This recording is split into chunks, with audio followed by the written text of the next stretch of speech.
On this episode of the Clip Service podcast, we're going to talk about maybe some cracks that are starting to show with this Clipper team. Nothing, I mean, in my opinion, nothing to freak out too much about, but there are definitely some questions, some lackluster play as of late. The Clippers ended up taking a loss to the Thunder and took a very close win to the G League Grizzlies. So there's some things that we need to start talking about, I think, and we're going to cover all of that and more, and plus some Twitter war between some former Clippers about Glenn Rivers, and a bunch of other things. So without further ado, let's make it happen.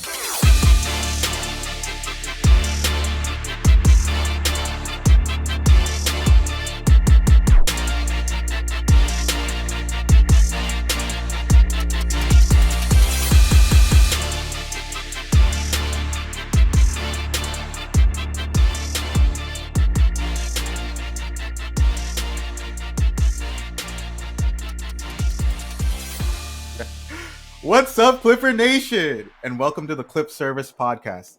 Please make sure to find us on Spotify, Apple Podcasts, Deezer, Amazon Music, YouTube, and you can also find us on Twitter and Instagram at Clip Service Pod. I'm Rola, and this is my co-host Nick. Today we're about to get into some fantastic topics that are going to be a little bit toasty and hot. So make sure things are starting to heat up. You know, it might be cold outside all the way through. It might be cold outside, please. but make sure to stick with us all the way through. We got some hot takes at the end, but first we want to start off with what's going on around the league. Earlier on this week, we got some news from the great JJ Redick, who is a legendary Clipper, ex-Clipper, and he was talking a little bit of smack, a little bit of shit about Doc Rivers, an ex-Clipper coach. He was talking about Doc Rivers basically making up excuses on why him and the Bucks are doing poorly this season. And he had to say, sorry, Shay, do you mind pulling up what he said? Basically, to paraphrase it, he was saying that he was kind of deflecting accountability as he tends to do. Yeah. And he was saying that what was he saying? He was like, it's difficult to come in as a coach halfway through the season. Yeah. And yeah, I don't know. I don't know exactly what the quote was. Basically, he was just saying, Doc Rivers, you can't be making up excuses. Players get traded in the middle of the season all the time, and they don't make excuses. People still talk shit on them, blah, blah, blah. So he said it in a very aggressive tone on First Take, and then Patrick Beverley clapped back. Oh, wait, I have it right here. Right here. Cool. Are you talking about what JJ said in response to what started out the issues? Let me give you a little timeline. Okay, so Doc Rivers said what he said, basically kind of trying to deflect accountability as to why the Bucks were playing poorly. And JJ called him out and said, this is just a piece of it, but he said, I've seen the trend for years. The trend is always making excuses. Doc, we get it. Taking over a team in the middle of a season is hard. It's always an excuse. It's always throwing your team under the bus. It's never accountability with this. There's never accountability with this guy, I think is what he said. So, yeah. Right. And then Patrick Beverley clapped back to JJ Redick and said, this man, Doc, actually saved your career. Talking about JJ Redick. Started you when no one else wanted to, and you retired, go on TV and say that. And then JJ Redick clapped back to Patrick Beverley. A lot of clapping, yeah. A lot of clapping back. But, I mean, these are ex-Clipper players who were coached by Doc Rivers. JJ clapped back. Pat, my guy, I had a 4-year offer with player option for the same money to be a starter for a different team. Fuck out of here. Quotes, saved my career. And, we had a lot of Clipper play, I don't want to say random Clipper players, but no, they were random Clipper players, talking their shit. Austin Rivers, who is Doc Rivers' son, who played on the Clippers. Many people say that Austin Rivers only had a job in the NBA because of Doc Rivers. Which I So will die. I will die on the hill of that. I will stand up for Austin Rivers time and time again in yeah, regards to me that. me me and Nick have different thoughts on the great Austin Rivers. But you know, he was defending his father, and that's something I would do. That's something I feel like a lot of men would All do. I'm saying is he played with 11 stitches in his face. Uh, got Yeah, elbowed by Al Farouk Aminu in the playoffs when we were playing against Portland. Goes down, blood gushes from his face. Goes to the locker room, gets 11 stitches, comes back out, and I think he had like 21 or 22 that game, and we did lose. I think that was the game that we yeah, got we eliminated lost. from that series. Anyway, Yeah, just so really cool. shouts out. I'm glad he could play one game injured. Uh, but the rest of his career, he played like shit, if you ask me. But anyways, we'll move on from. Well, that's a different topic for another day. Okay. Long story short is, or I guess like my opinion on this is, I feel that I've said it previously in a previous podcast, but I feel like Doc Rivers has been a failure. Every single job he's had in the NBA has been a failure. He's not a good coach. In the regular season, he does his job. He'll get the team where they need to be, but when it comes down to crunch time, when it comes down to the playoffs, he's a horrible coach. He gets rattled. He doesn't know what to do or say, and he ends up losing in an embarrassing fashion every single year.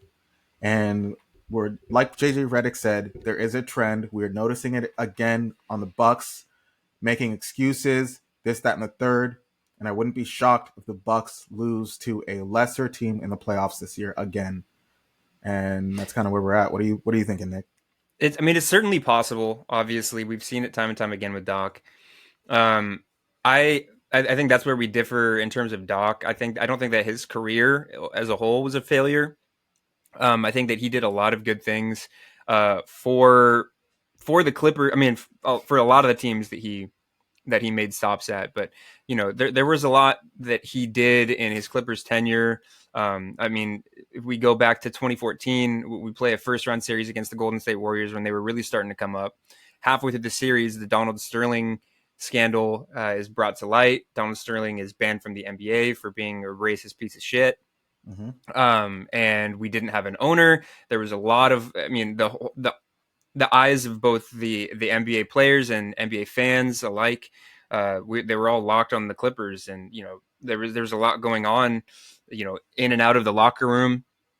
Uh, that was a crazy time to be a Clipper fan. I remember it very clearly. But to be able to coach a team through that, Doc did a great job of rallying the guys together, and we ended up taking that winning that series in 7. That was one of the coolest moments in my experience of being a Clipper fan. Was just the way that, and you could even see like the NBA was starting to rally around the Clippers too. There was that moment where the Warriors and the Clippers had discussed not playing at all. I think that they either pushed a game back or they were talking about pushing a game back. And then there was that moment where Blake Griffin comes out to the center court, throws his warm-up jersey in the middle of the floor, kind of in a show of protest towards Donald Sterling. And I believe the Warriors did the same. I think they wore Matt Barnes' idea, I think, was to wear the jerseys inside out. It was a crazy time. And Doc was, had to keep a team together to try and win a playoff series. And we did. And, it was hard. We won it in 7 games. I think what he did for DeAndre Jordan, DeAndre Jordan was basically riding the pine for his first couple years as a Clipper. And Doc told him, I want you to be a Bill Russell type of player for us. I think that was part of the reason why DJ turned his number from a 9 to a 6, was to really embody that Bill Russell role. And, DeAndre Jordan was one of the most dominant defensive centers, rebounding centers in the league for several years. Mm-hmm. And that wouldn't have really been possible, I don't think, without the foresight that Doc had to have him play this kind of role and be a star in his role. The year that we didn't make the playoffs, I think that was 2019. I can't remember the exact year. I believe it's 2019. But I mean, the amount of starting lineups that he used. I mean, he had guys like C.J. Williams and Ty Wallace, and guys that were playing in the G League or playing at a Mm-hmm. G League level. He had them playing significant minutes. I remember there was games where CJ Williams hit a game winner for us. And, he was getting the most out of a bunch of guys that, you know, may not have been, even close to star level players, but they were stars in their role. So there was a lot, basically, to paraphrase what I'm saying, there was a lot that Doc Rivers did well. But the common theme with him is, when the going gets tough, a lot of the times that he doesn't rise to the occasion the way that a coach should, in terms of making adjustments, No, it's not that he making. doesn't. He never does. I wouldn't say never, but whatever. No, Basically, he never does. okay, he never does. Consistently. Like maybe he'll have Okay, one game where he okay, rises. okay, okay. Yeah, he's not consistent with it. But basically, when the going gets tough, his teams will find a way to falter. You saw it against the Rockets, the Clippers series against the Rockets, and then again in the bubble against the Nuggets. And you see it with Philly, and you see it with I mean, you even saw it a little bit with his Boston Celtics teams, and then the same thing happens or the same thing starting to kind of happen with the Bucks, where they're losing game. They lost to, and can't really take the Grizzlies for granted with the way that they played us, but they lost to that Grizzlies team, and lost pretty pretty handily. And it's just kind of a common trend. And the issue with that is, when the dust clears, there's always an excuse as to why. Oh, we didn't have enough time to get together, or it's not this person's fault, it's not that person's fault. It's not Blake's fault. It's not Blake's fault. But yeah, I don't know. It's just, it seems to be an excuse, and instead of taking his ration of the blame, it always seems to be this outside factor that just couldn't, we couldn't overcome because of this or that. And it's just, that's always been the story with Doc. And you see a lot of ex-Clippers feel really strongly about it. Patrick Beverley, JJ Redick. You see Austin Rivers talk about it. I mean, Austin Rivers was kind of defending his dad, but he did, when it wasn't that cut and dry. He told JJ, he wasn't really just strictly hating on JJ. He's like, I got love for JJ and this, but this is just the way I feel. And then a bunch of Right. random Clippers got involved on Twitter. Spencer Hawes, who I am in no way, shape, or form a Spencer Hawes fan. I think that he didn't give us really anything in his short tenure with the Clippers, Nothing. but he was kind of using this as a way to get some shots clout. off on Austin Rivers. He said statistically inaccurate statement in terms of what Austin was saying, where Austin was kind of defending Doc. Spencer said statistically inaccurate statement, but if we want to talk about someone whose career got saved by Doc, and then he gave the little frog emoji and the T emoji. Jeez. Yeah, and then Marcin Gortat literally just commented a green check mark, but he was basically stating he was agreeing with what JJ was having to say. There, obviously, a lot of people that have been coached by Doc feel a strong sort of way, and I think that there's points to be had from all sides, but in this situation, I have to kind of agree with JJ, where, and I love Pat, and I think, like I said, I think Pat, has points were made with what he was saying, but I think at the end of the day, I do agree with the fact that JJ had said, there's a lack of accountability, and it's unfortunate because Doc's a great dude, but there's certain things that just rub me the wrong way, and that is definitely one of them. Yeah, I mean, like I was saying, I think JJ is one of those players that has the right to speak on Doc Rivers because he was a main part of that Lob City Clippers team that went to the playoffs multiple years. That was favorited in a couple years to win the championship, and they consistently fell short.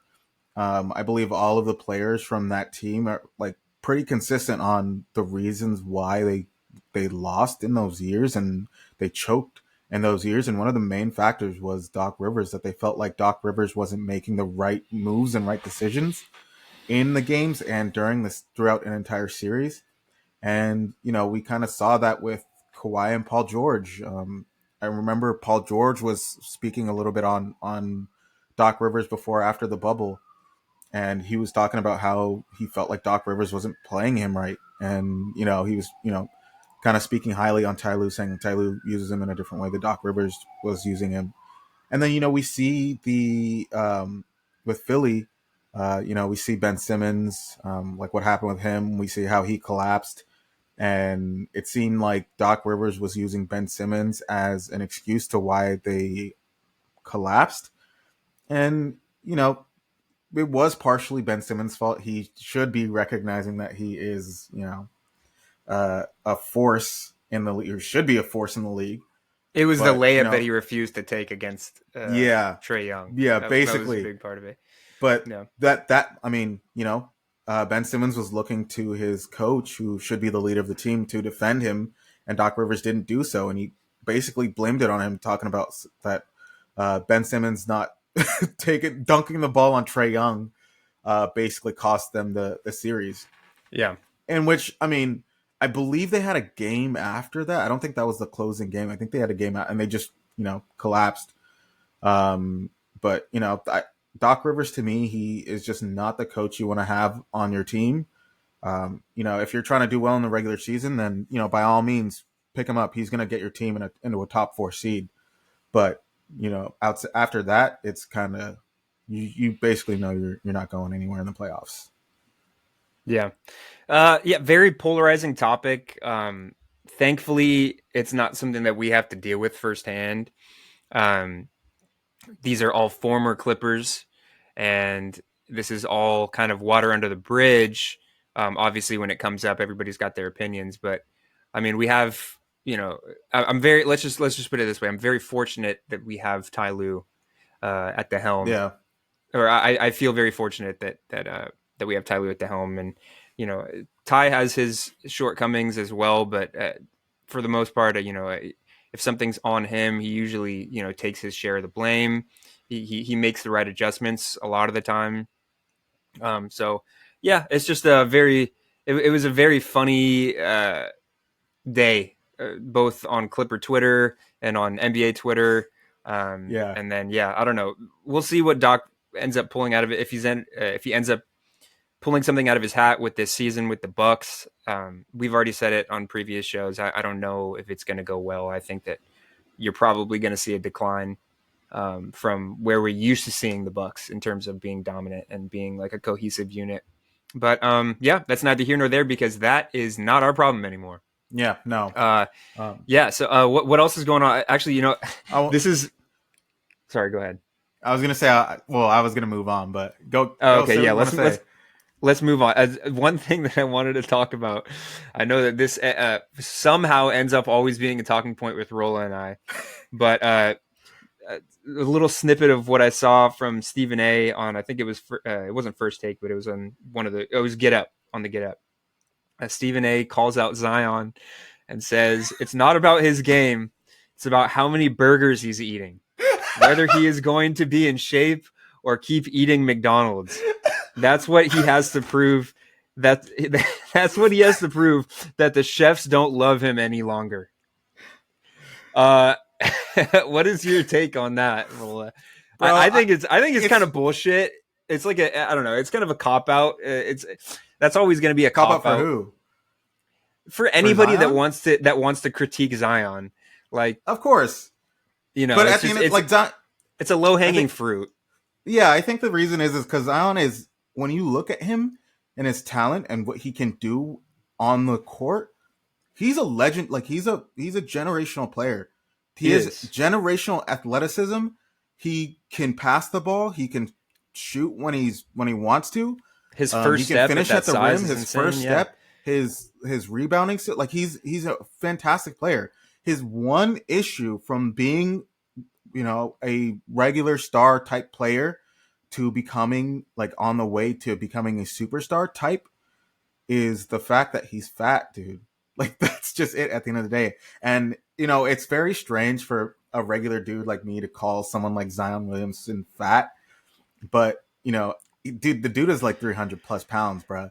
And to be a professional athlete, the first thing, like the first thing on the job description is be in shape. Like, don't be fat. Like, it's how many fat athletes? No, I mean, how the many fine print when you sign a contract is, how are you an athlete and are fat at the same time, outside of like football players? But come on, dude, like, you're playing a sport for a living, dude. Like, you're burning calories, you're getting paid millions of dollars. you can afford to have a personal chef to make sure you're eating, and a nutritionist to make sure you're eating at the right pace to get yourself to where Yeah. you want to be. He purposely chooses not to, and is on DoorDash every goddamn night, and is ordering all this fast food. And it's not me saying this; these are like insiders saying this, dude. Like Yeah. he's eating junk food all the time. I think it's more indicative of like maybe I think if we're going to critique anything about Zion, it's maybe his will to be as good of a player as he can be, right? Because like Mm-hmm. I think he's in a tough position because the thing that makes Zion Williamson so good is the fact that he's able to be, and this was always going to be his problem, Mm-hmm. because his archetype is he's this quick, super athletic freak of nature, but he's so successful because he's such a big body, right? You can't box Mm-hmm. him out. He clears out so much space when he's getting to the hoop. So it was never in his best interest to be a smaller player, right? Like that's why we were so fascinated with him. He has the Charles Barkley build where, he's this big hulking dude that can jump out the gym. You can't Mm-hmm. keep him off the glass. He's a force. So I think that like he's kind of caught in between between a rock and a hard place, because you lose too much weight. If you're Zion, you're kind of like Well, dude, you lose your he came into the league like the second heaviest player after like Boban, bro. And then he put on like 50 more pounds, dude. yeah like yeah he was already pretty big, and then he just kept getting bigger, and that's his issue. Like he has yeah to either get back to the size he was when he was, coming from Duke, or he's not going to be in the league for much longer. Because the reason why he keeps getting injured so much, and I'm not a doctor, but anyone can see it. It's because he's like the way he plays with all that athleticism, the fact that he keeps putting more weight onto him and doing these crazy, things, it just is not good for his joints and his no, you're muscles, right. and but I do still believe in Zion. I do have a running bet with Mr. Nick Jacobs over here that Zion will win a championship before Jason Tatum. So we'll see. You're just looking at any player you can Nope, to nope. say that they're going to win before Nope. Jason Tatum. I said this like 2 years ago, You bro. did, you did. I can attest. Because I truly Um, think Zion has the talent and is the type of player that can do the little things on a championship level team and do it at an yeah, elite level. yeah, I agree. I guess my only qualm with it is like coming from Stephen A. Smith, because this is something that he talks about all the time. And the thing with Stephen A. Smith is he's always bringing up the fact he's like, he's like, I care about these players, so I'm only critiquing them on what I see, what their game. And then he's like, he basically saying like, I don't get personal with it. I'm only commenting on their game and them as a player. But he's out here fucking calling people out for being like obese and all this stuff. And like, But it's not people. at He what doesn't point? usually talk about that though. He's not I usually like, guess, oh, this man. guy.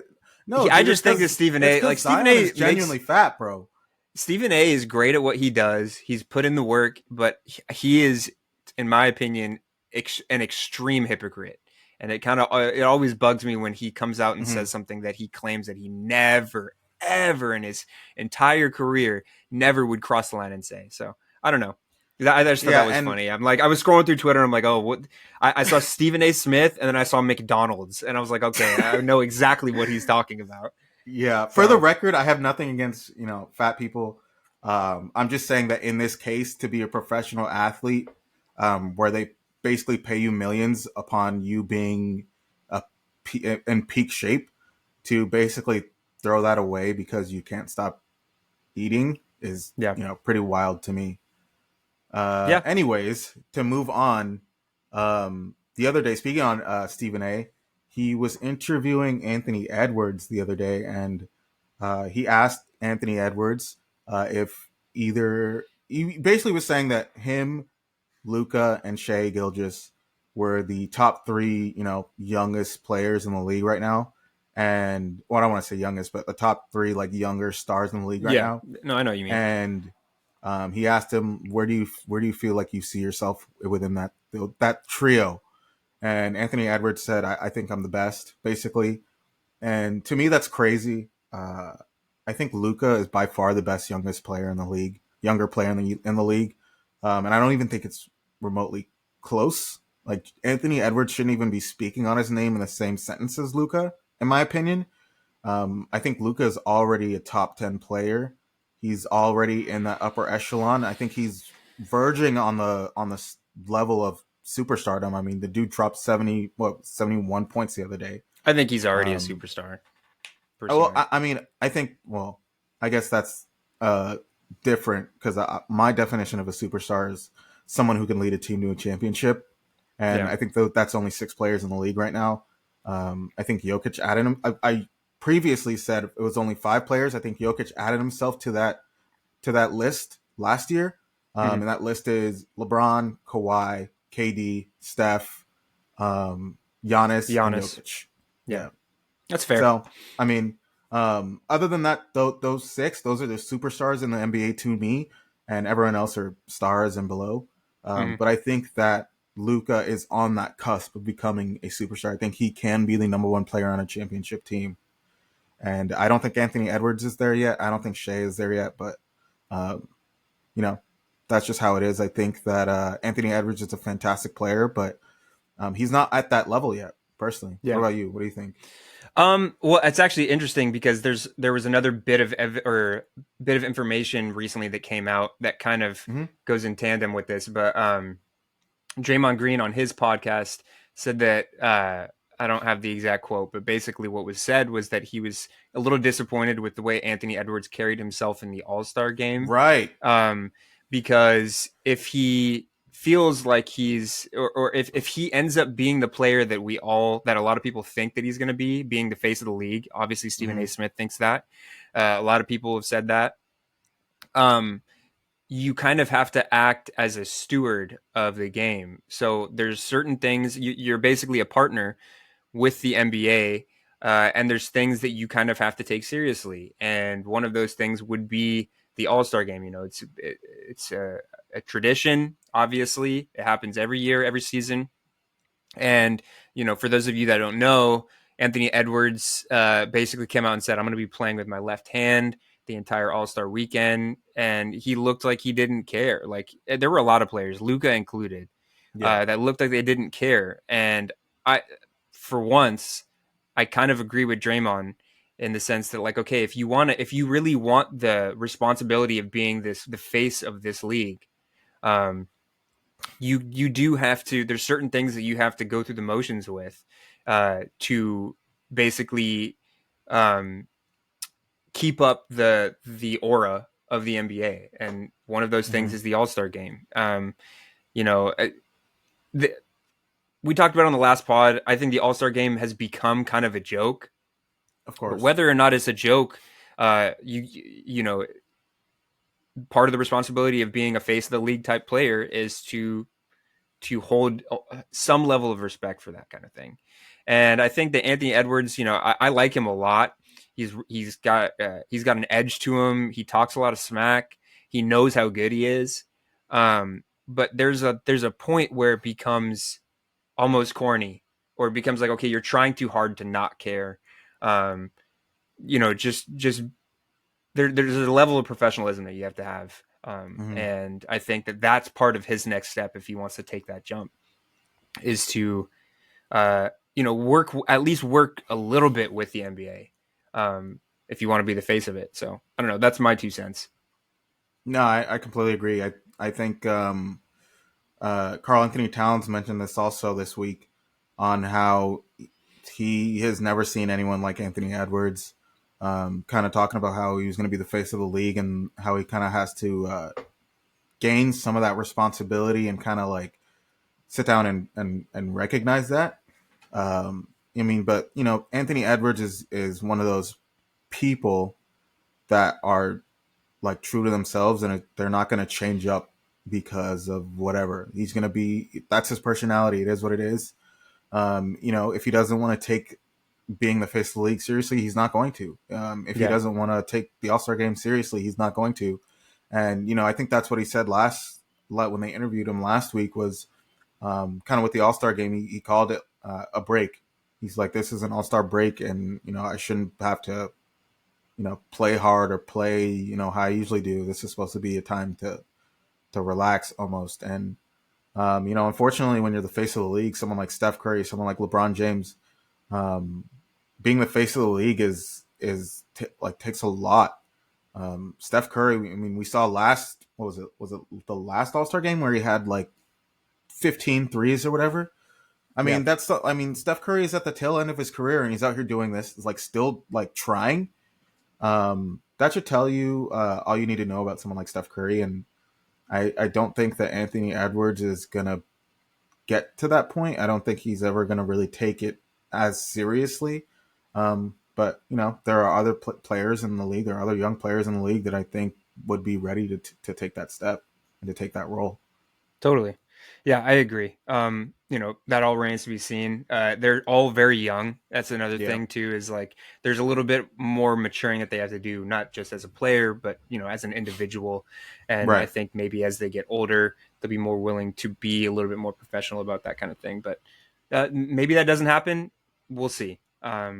But yeah, I think let's go ahead and dive into the recaps for the two games that we had since the All-Star break ended. Um, the first of which being a 129-107 loss to the OKC Thunder. This one we talked about it on the last podcast. This one was going to be tough. Probably the most important game so far of the season, Mm-hmm. or up there, just in terms of seeding. I think we were half a game back from them at the time. They were in second, we were in third. But I mean, it was kind of a wire to wire victory by the Thunder. We played pretty well in the first half, I will say, or the first quarter. We played pretty well, and I I don't want to push a lot of blame like one way or the other, but we looked really good. And this is just a small part of why we lost. But Mason Plumlee checks in. I think we're up by 6 or 7 at the time. Mason Plumlee checks in, and the Thunder go on a like 8-0, 9-0 run. He was basically just letting guys walk to the hoop. He was out of position. He fumbled. He fumbled a pass. I think he bricked a dunk. Um, we need more, and this has kind of been a common theme the last couple of games, is we need more, especially as Zoo starts to get back in game shape. We need more from our bigs, and I can't really fault Tice because he hasn't been getting any playing time at all, but we need more from our backup bigs, especially against teams like the Thunder that like to get to the hoop. I mean, they shoot threes, but you look at Shea. Shea loves getting to the hoop, getting to the mid range. If you're gonna be switched out onto Shea, do not run drop coverage. You got to come out and help. Um, I don't know. It's just like we're not asking too much, I don't think, from our backup bigs, but we just can't have them be this net negative. And obviously, that was just a small part of the reason why we lost. This was just a bad game all around. But that was the first thing that I noticed was we were kind of coasting, and then Plumlee comes in and they start going on a run, and they kind of took over momentum and everything like that. And they were playing in OKC, so they had the crowd behind them. We kind of you know, lost all of our composure. But yeah, I mean, it wasn't a great game across the board, really. Norman Powell ended up having a pretty good game in terms of just his offensive impact, 19 points off the bench. But you look at the starting lineup, Kawhi had 20, and he was 9 for 12, which was good. But you look at Paul George. This was another stinker from Paul George, 14 points, 6 for 16 from the floor. James, 17 points. He's 5 for 9 from the field, but 3 turnovers. I don't know. I think this game we kind of needed a little bit more out of Terrence. And our bench really didn't give us anything. This was a horrible game from Westbrook. One of 9 from the field. He was just kind of all over the place. We didn't get a great game from Amir. Amir doesn't really ever do anything bad, but I think 8 points is a little modest from him. What did you see from this one, Rolla, that you could take away? I mean, aside from the fact that it was just a tough game to watch. I was gonna mention something a little bit funny, but I think this calls for a little bit more of a serious topic. Uh, I don't know if you remember when we were first starting this podcast, I mentioned that we as Clipper fans have a responsibility, that I see a lot of these other fan base is doing with their teams, specifically the Lakers. And I called out for Clipper fans to, take responsibility and uh, start to call out our players and call out our stars on our team. Um, we see this from Paul George every single year. He gets to a point, the preseason, he talks his shit. He says he's on his bully shit. He says all these things. He starts off the season really strong, and then he hits a slump until people start calling him out for it. That's when he starts to play well again. And this is what I'm talking. This is exactly the moment we're in. We're in it right now. He's playing like shit. He's playing like shit every single game.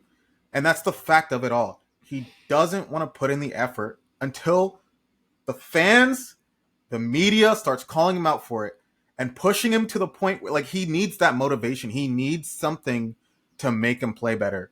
And that's the issue. Like, at the beginning of the season, he wanted to, he wanted to play hard against the Suns because of Devin Booker. He wanted to play, he had a lot more motivation because the Clippers, ended the season kind of poorly where we didn't want to, be at. He was injured at the end of the season, injured.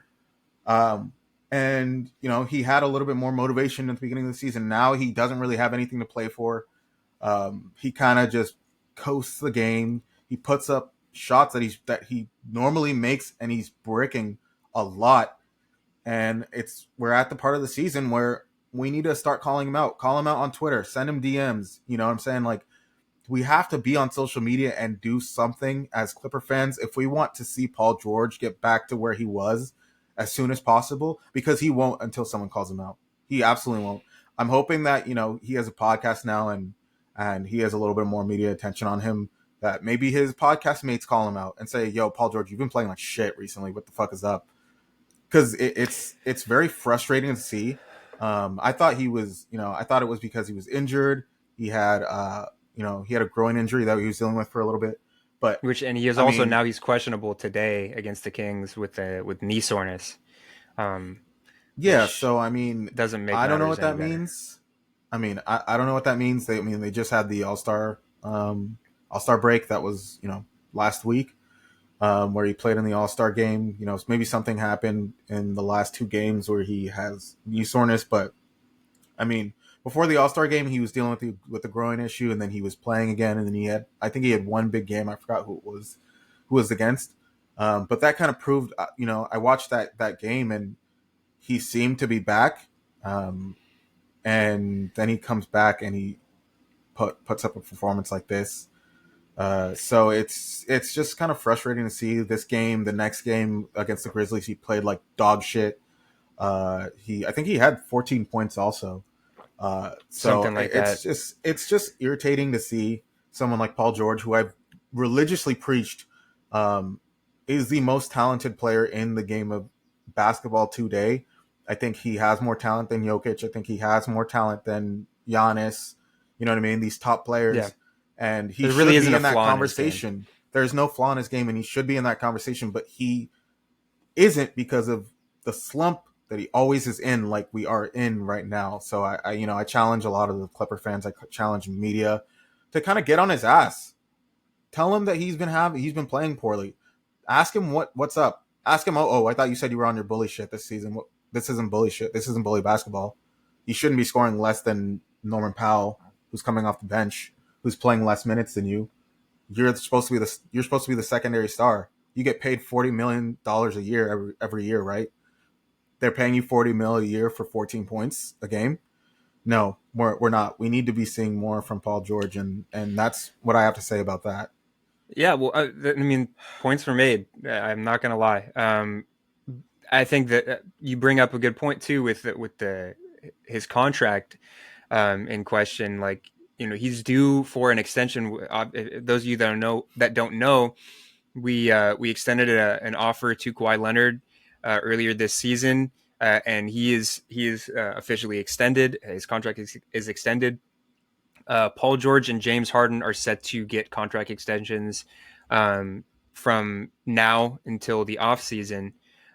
With the contract extension looming, you would think that you would be playing at your best, right? Because if you want to command anything even close to what we offered Kawhi, which was still a pay cut, actually.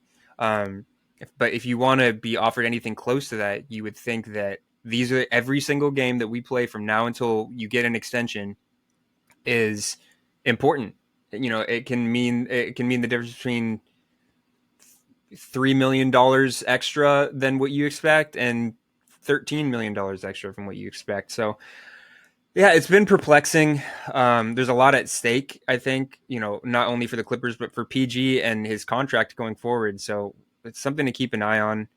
Um, yeah, I don't know. And now we see that he's questionable for today against the Kings with knee soreness. Hopefully PG's able to figure everything out, not just in his injuries, but just in what the results that we're seeing on the floor. Because he was out of position a lot in this game against the Thunder. The Thunder were chopping us up, not just Shea, but just they, off Yeah, it ball. was, We the funny were, thing I was gonna say was I saw a clip of all the. I didn't get a chance to watch this game, but I saw a clip of all of Shea basically just crossing up our entire team like multiple. It was yeah. just Well, a it was. I mean, I watched this game, most of this game, unfortunately, and we weren't communicating on defense. We were out of position. A lot of that was on Paul George. He wasn't rotating out when he needed to, and it ended up leading to a wide open three or a backdoor cut, uncontested backdoor cut. So yeah, not much else I want to say about this game other than the fact that Mhm. it is a tough loss because, and we are now a game and a half back from the Thunder. I think we have the same with the same amount of games back as the Denver Nuggets, but I think we have a higher win percentage, so we are just barely in third. And if we want to get a top 2 seed, top 3 seed, these are games that we have to win, especially against guys that are in front of us when things are so close. But yeah, just a tough win or a tough loss all around. And then that brings us to a game against the Grizzlies. Um, and I didn't get a chance to watch this one. I think this was on Friday. Yeah, Played the Grizzlies at home. Clippers ended up winning 101-95. I did actually watch the first quarter. And one thing that I absolutely loved was Terrence Mann. This was easily the best Terrence Mann game of the season. Ended up finishing with 12 rebounds, 23 points. Only had one turnover. He was fantastic, and his energy was huge for this team, especially in a grinded out game like this. This was a win that we needed. Obviously, I'm very happy at this point. Any win that we can take, no matter how sloppy, yeah. is good. But there were questions in this one too, where this game hmm should have never been This was a close. bad game, bro. This was a bad Yeah, game. There's nothing else to really you say you about this watched this one. one. I didn't, Rolla. So go ahead Yeah, and give me what you think. yeah. So I think the only what's the term, silver lining of this game was Terrence Mann. He balled out. Outside of Terrence Mann and I guess Russell Westbrook, um, was just trash. I mean, Kawhi had a decent game, but I mean it's Kawhi. But another trash game from Paul George, 14 points, 5 of 12. Just no aggression from Paul George. This is a Grizzlies team that has lost everyone. They really only have Jaren Jackson Jr. on this team.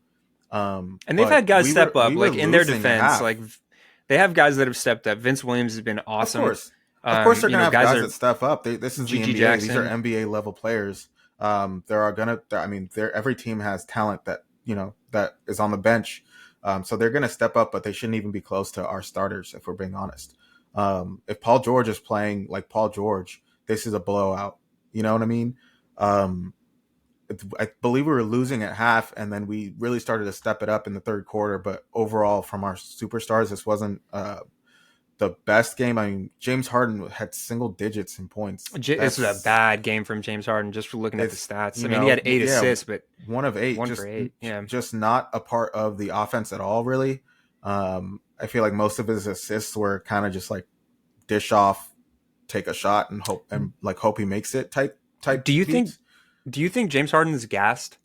Do you think that he's starting to hit a little Mm, bit of a wall because he didn't get that off season, and he's been getting? I mean, his usage has been through the roof it with has us been. in terms of being the lead ball handler, getting the amount of minutes that he gets. Led the team in minutes in this game against the Grizzlies with 39. He only had 3 minutes of rest. this entire But dude, game. But how could he be gassed? We just had a All-Star break. He didn't even play in an All-Star anything. So he was just no, chilling that I at mean home. that's true. That's true. But I'm just wondering because he didn't have the level of conditioning that normal NBA players get during the offseason. I mean, these players put in 2 months of But conditioning he training, and but he hasn't been playing poorly. That's what I'm trying to say. I don't think he like up until the All-Star break, I don't think he's been playing poorly. He didn't look no, he gassed. hasn't. That's what I'm trying to He, say.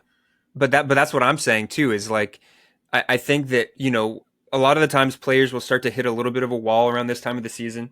Mm. Um, but I think that maybe he's hitting his a little bit early because he basically just came from an offseason where he didn't know what team he was going to play for. He didn't really get any conditioning in, and he hit the ground running. And yeah, we lost 6 in a row, but after that, we were coasting, and he was a big part of that. And he was playing heavy minutes. And I think that maybe my theory is just maybe he's a little bit more fatigued than the average Bear because of the amount of usage that he's had up to this point, with mixed with the lack of a true off season of training. So I don't know.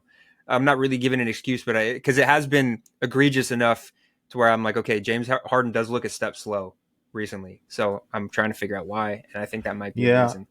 I'm not sure. I don't think that that would be the reason. Like I said, I think that I mean, they just had a I don't know how long is the All Star break? Like about It's like a 10 week. days. Yeah.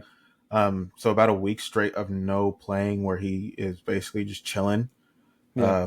I don't think it's too much to ask for him to play up to par in like 2 games after you just had a break.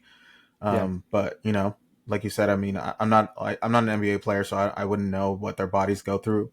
So maybe he is fatigued, and maybe he does need to get some rest and take some games off.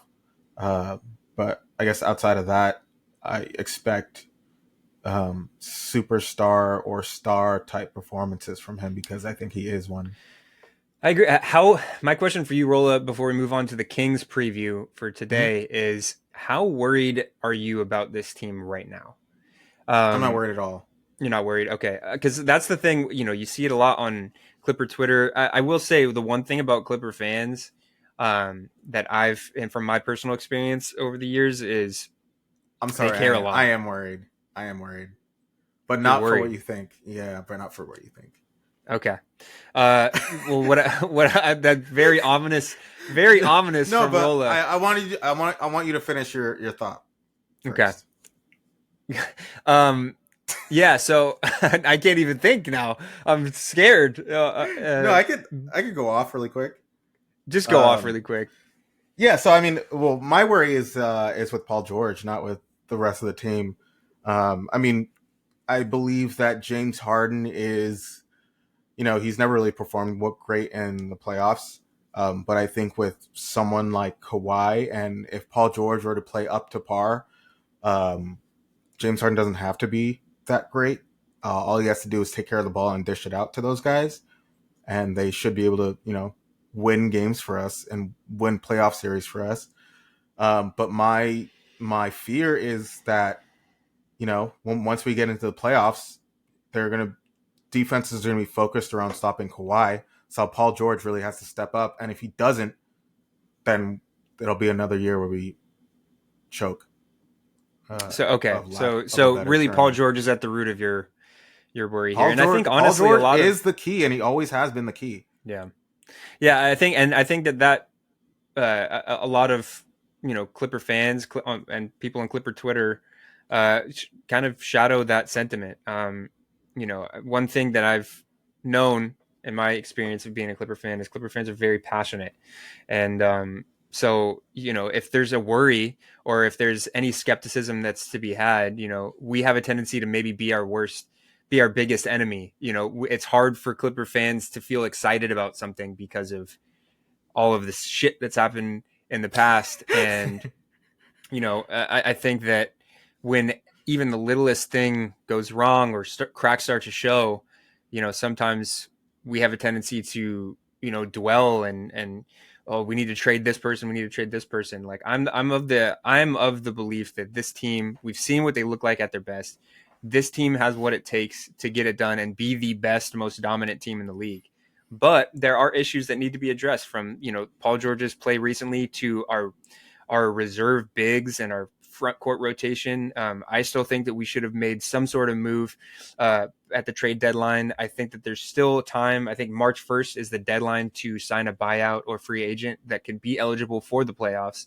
So I would be shocked if Larry Frank doesn't do something. Otto Porter's still out there. Wenyen Gabriel's still out there. There's guys that can help us and help our front line a little bit. But, I think that we have what it takes to get it done. We just need to start being better on the margins. So hopefully we can, towards this last little stretch of the season, because really the season starts now. Usually things start to really ramp up and games start to be more meaningful at this point. So, this game against the Kings today, they got 6:30 in Sacramento, is just as important as any other game. They are, I think they're like probably the 6th, 5th seed, maybe 7th seed in the West. So they're still in the mix.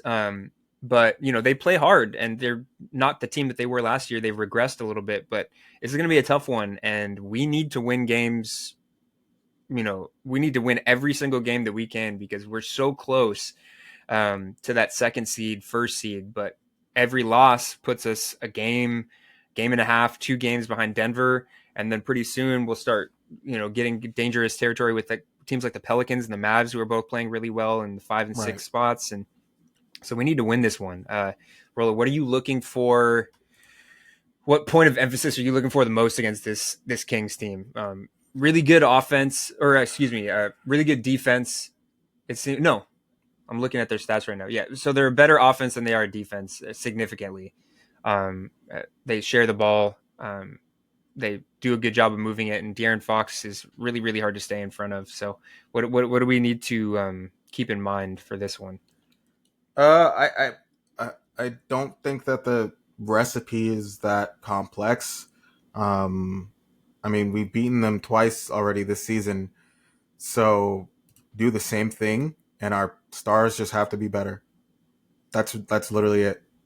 James Harden can't score in single digits, and Paul George needs to step the fuck up, and that's really it at the end of the day. It's that easy, huh? It really is that easy. I'm not like no. We have our team. The matchup is completely in our favor. Like, we shouldn't be losing to this Kings team. That's just how I feel. The issue that I find is Paul George and Norman Powell. Norman Powell did sit last game against the Grizzlies, which is part of the reason why it was such a close game. Norm is easily our best shooter. He does so much for us, generates so much offense for us off the ball. But both of those guys are questionable today. Aside from Alex Len, the Kings have a healthy roster. So I think a big part of how easy or how complicated this game is going to be boils down to if we can see one or not, if not both of those guys healthy and playing today. So, if obviously the thing that has me take pause a little bit is Paul George, the most recent injury that he was sidelined with was a groin injury, and now it's coming out that he's dealing with some knee soreness. So hopefully it's not anything serious. If it is, please rest and sit out. And then with Norman Powell, I believe it's an ankle. So if we get at least one of those guys back, I'm a lot more confident about winning this one. But yeah, this game means a lot. And actually, I believe I said it was going to be an away game, but it is going to be at home. So that helps. That definitely helps. But today at 6:30, we play the Kings. And then Wednesday, I believe, let me just take a look. Yeah, Wednesday, February 28th, we play a Lakers team that might be playing better basketball. I never know with the Lakers. Christian Wood is out. I don't know if the reason is that there was he got caught up in some extracurricular questionable shit. I didn't really look into it too much, but I believe that might be the reason why he's out. Cam Reddish is out, but other than that, clean injury report for them. The Lakers have been playing us really, really hard this season. And I believe that they've won more games than they've lost against us this season. Mm-hmm. So this one, we have to expect the Lakers to give us their best shot. Obviously Anthony Davis, when he's locked in and engaged, is as much of a force as anybody in the paint, both defensively and offensively. LeBron James is obviously LeBron James. He's dealing with a slight ankle thing. He's not on the injury report right now, but you never know when that kind of thing could nag. Yeah, this is a game that we got to take seriously, not just for the classic bragging rights, but Right. this is one that we know that we play these guys. We have been for a long time on paper a better team. So this is a game that we really got to get back to basics and just say we have more weapons. We've been playing better. We're the third seed in the West. We got to take this win. We got to take this win or game seriously and get the win. Yeah, I I agree. don't think this one will be as much of a problem on paper as the Kings game, but with how the games against the Lakers have gone this season, you never know. They really they come out every time wanting to beat us. So Yeah, it's almost like the roles have reversed against the Clippers and Lakers. They seem to have a little bit more passion mm, than we do, and they seem to have a little bit more of a want to beat us than we mm, do to beat them. mm, And I think that's just because we don't see them as as competition right now. I think the last game we beat them, but the two games before that, especially when LeBron is on the court, the Lakers have a little bit more fight in them yeah, than usual. So I think in that sense, this will be a tough game. But I still do expect a win from us because even if we have a little bit of motivation, I think that we should be able to. I think we still have more talent on our team to be able to overcome a Lakers squad uh, with motivation, I guess. definitely. Yeah, hopefully, I would love to see a great game from Russell Westbrook. It's always great to see him play well against the Lakers. Just considering what transpired in his time with the Lakers, you can tell that he wants to win. I mean, Russ always wants to win, but you can tell that there's something a little extra. He always seems to be Right. shooting really well from behind the arc against the Lakers for whatever reason. I would love to see another fantastic Westbrook game in this one, and then two more games to preview. The next one will be the Washington Wizards on Friday, March 1st. If we lose this one, I think that we have a problem because Yeah. you look at games like or teams like the Grizzlies, and you look at teams like the Pistons and stuff like that. It's like, yeah, their record's bad and they've had a bad season, but like they come out and they play hard, and like you can see that like okay, maybe they didn't win because of the injury, like with the Grizzlies or with the Pistons. It's like lack of a veteran leadership, or they're just all really young. With the Wizards, not only do they have a bad record and all that, but with how Jordan Poole has been playing and the type of player that Kyle Kuzma can be at times, they're like probably, aside from the Charlotte Hornets, probably one of the most unserious basketball teams in the league right now. I feel for Wizards fans because it's a tough watch most nights. But yeah, a record of 9-47. I don't think that Jordan Poole is even in the starting lineup anymore because it's been that bad. No.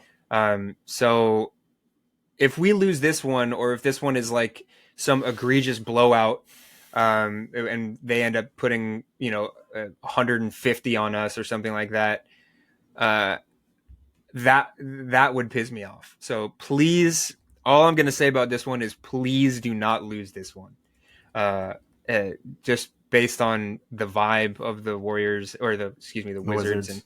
and how unserious they've been. We need to definitely come in and Yeah. show that we're the better team for this one. And lastly, unfortunately, we play the Minnesota Timberwolves again.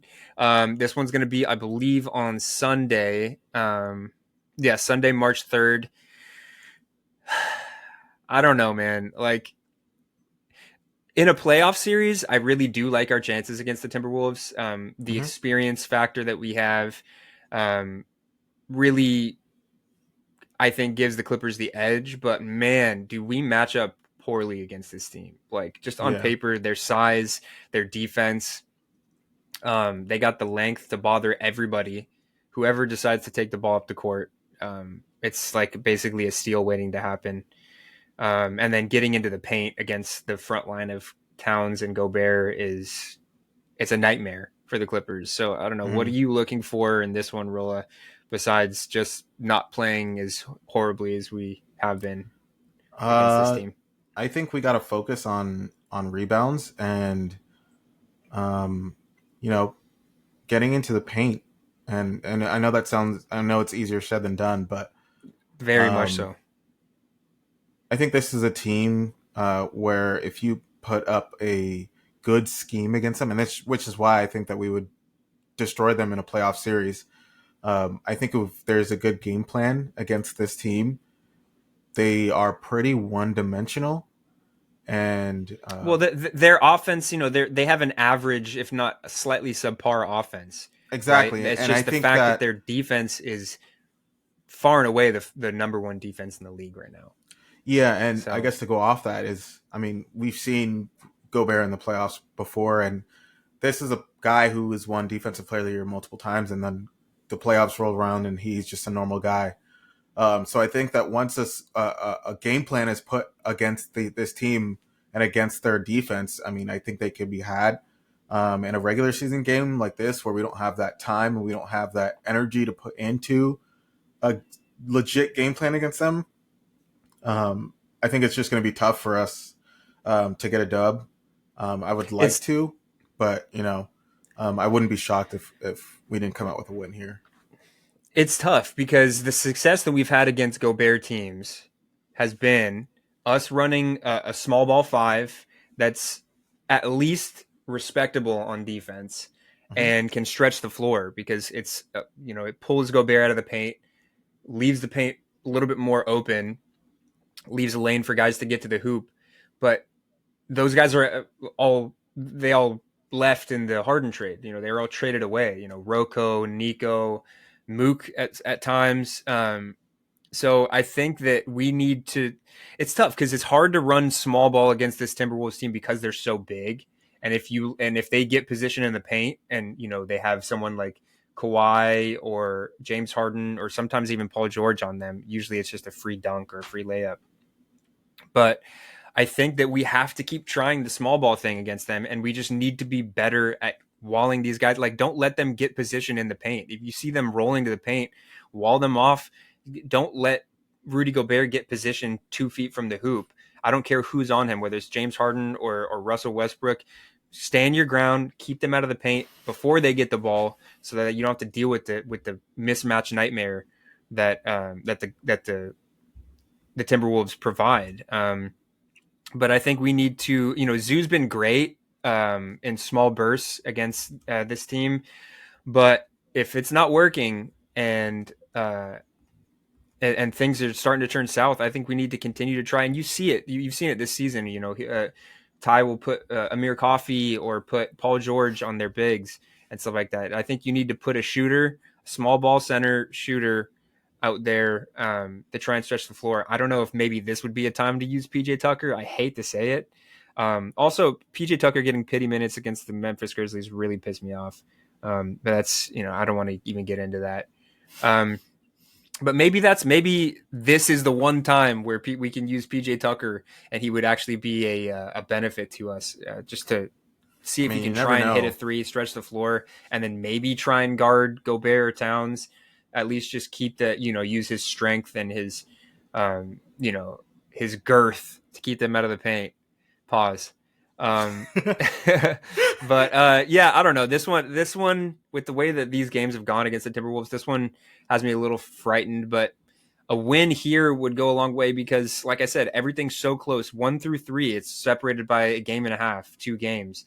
So these are the games that we really, really, really need to win, and it's also a noon game in Minnesota. So I don't know.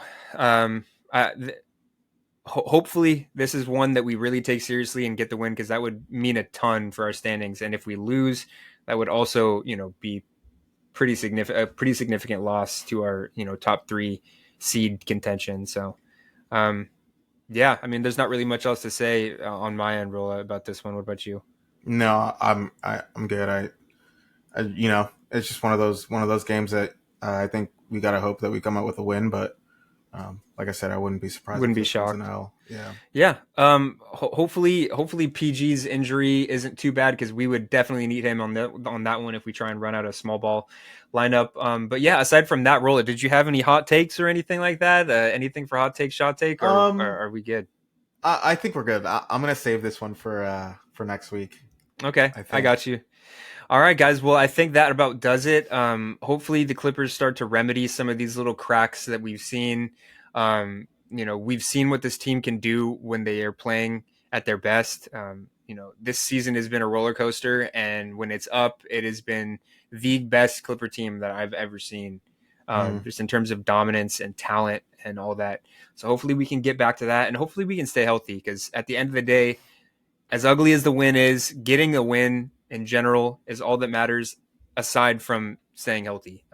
If we can go into the playoffs healthy and together, I think that we can compete with anybody. So hopefully all of that continues. We'll have a lot to talk about next week, guys. All of these games, as well as the games coming after that. We're going to break all that down for you per usual. Thank you guys so much for listening and tuning in.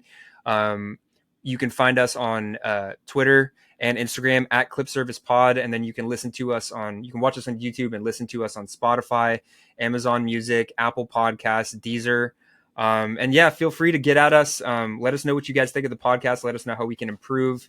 We really, really appreciate it.